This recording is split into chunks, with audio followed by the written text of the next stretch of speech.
Yes, we are indeed. Thank you, Carissa. Welcome to the first one of this morning, the Culinary Hotline. Bling, get in with me. Ting, ting, ting. There we go. Thank you very much for the support. So, of course, we know it after all that festive spending, I think we all could use, this is very, very hot, we could all use a little bit of help cooking up delicious meals on a budget, because we know January, it's like literally 3 months long. Now, Nicholas Fraser, we just met him. He's here to share some incredible recipes that are easy on the wallet, but big on the flavor. Nicholas, my friend. Hello. How are you, man? Good, thanks, and yourself? Good. Happy New Year to you, man. Same to you.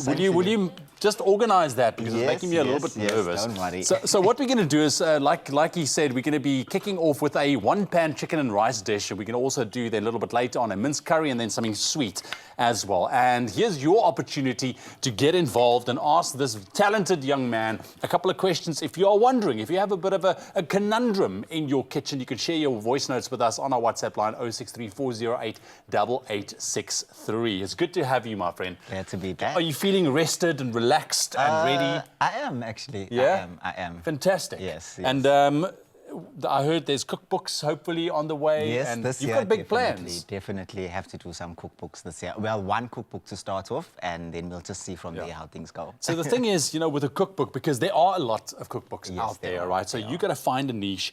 So you said you want to focus on some African cuisine, but the name is what grabs people from the get-go, because it almost like explains what you can expect. So what would you call your cookbook? To be honest, I feel like once I've put the recipes together, that's when the name's going to pop out to me.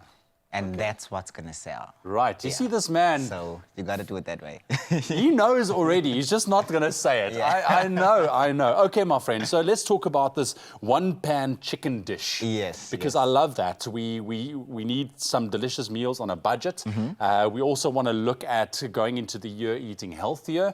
So here's our opportunity. Take us through. What are we doing? Cool. So we've got our chicken pieces. To that, we're just going to add in some olive oil or some oil. Just to coat the chicken. Olive oil or oil? Yes, what would you recommend? Oil.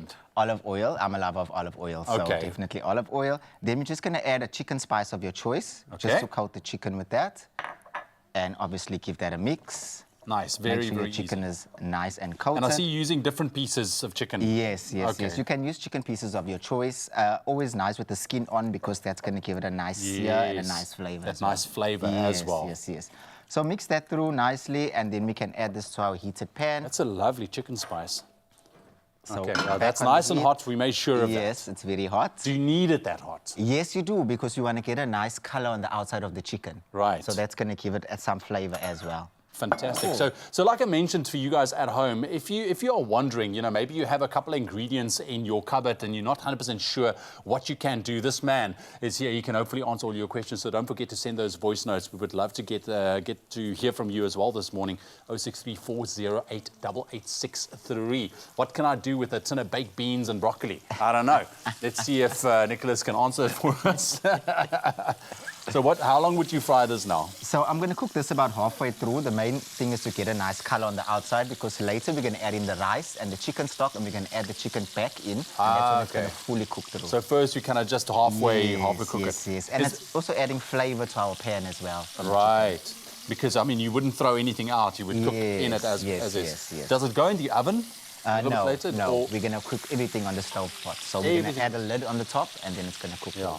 So when you say halfway, right, how long is that? Because I think a lot of people would wonder, how long do I need to do this? True. What do you look for? I would say about 15 to 20 minutes, let's do. 15 minutes, maybe 15 minutes. Maybe 15 minutes. Around 15 minutes. Okay, well, we don't have a whole 15 minutes here, so we will speed up the process for you just a little bit. And then, while that is going, talk to me about the rest of the ingredients that we're going to put in here and how it all works together. Cool. So once we take our chicken out, we're going to add in our onions, ginger and garlic, some chili as well. Yes, can go in. And then once that sautés down, we're going to add in our rice. Then we're going to add in our chicken stock. Let your rice cook for a bit, and then maybe for about 5 minutes. Okay. Since we're adding a time on that. Then we're going to add back in our chicken, along with our peas, and then we're going to let that cook for around 15 to 20 minutes, and then it's going to be done. Righto. All of these steps will be on our website for you, expressoshow.com. Any specific rice that you're using with this, and what can you use? You can use any rice, to be honest. I wouldn't recommend brown rice, though, because it takes a bit longer to cook. But if you have time on your hands, you can definitely use brown rice as well. Righto. And I know that we're using chicken stock, but is like vegetable stock an option as well? Will it change the flavor of the dish significantly? You can definitely use vegetable stock as well. I mean, we are adding veggies in Also as well, true. definitely, and it shouldn't change the flavor. It actually won't change the It flavor. won't change the flavor that much. Okay. And if you're using peas for this one, is there any other veggies that you can potentially use? Definitely, you can use mixed veg. You could use carrots, chopped up carrots if you have, so that will work as well. I mean, Okay. you could even use smallly diced potatoes. Right. You can cook that. Yeah. You just have to cook it a bit longer, so maybe add it in with your rice, because it's going to take a bit longer to cook, but that will be perfect. Yeah, but I love the fact that you're doing everything in kind of a one-pot story. Let's see what that chicken looks like. Giving a nice- Okay. So you kind of crisp on the skin outside there. Lovely. You know, chicken is always just one of those go-to things. If you want to talk budget, you want to talk protein in your meals as well. I mean, it is what it is, right? Definitely. Chicken is a lovely one. Let us know if you have any questions for Nicholas. He's still here with us this morning. He's got 2 more segments up. We are going to be making a lovely minced curry and then something nice and sweet, because we've got to make something nice and sweet, right? Send those questions to us, 4088863. Smells amazing, my friend. Thank you. Lovely. All right. So the next step, once this is not done, we're going to take it out. We're going to take this out, and then we start adding in our onions, ginger and garlic, and our chili in as well. All right. Well, let's go for it. Let's just to show what it would look like. So first, the chicken is going to come out. It's going to go out. Yeah. The one thing that I do want to know is, like, when you use rice, and specifically different kind of variants of rice, they all have a kind of a ratio that changes liquid to rice and whatnot. So let's say you use, you know, a parboiled rice. Can you use parboiled rice? Because they essentially need more liquid to cook in. That's what the packet says. You can, but I just like to use rice that's not even cooked. That works for me. 100%. So onions and rice are going to go in. Yes. All right, my friend. Well, I'm going to keep going. You're going to keep going, and we're going to come back. He's going to start finishing it up for us, and then we'll see what this one-pot chicken dinner is going to look like. But this is definitely something that you can consider for the entire family. Don't forget to send us your voice notes, 0634088863. We'll be back in just a bit.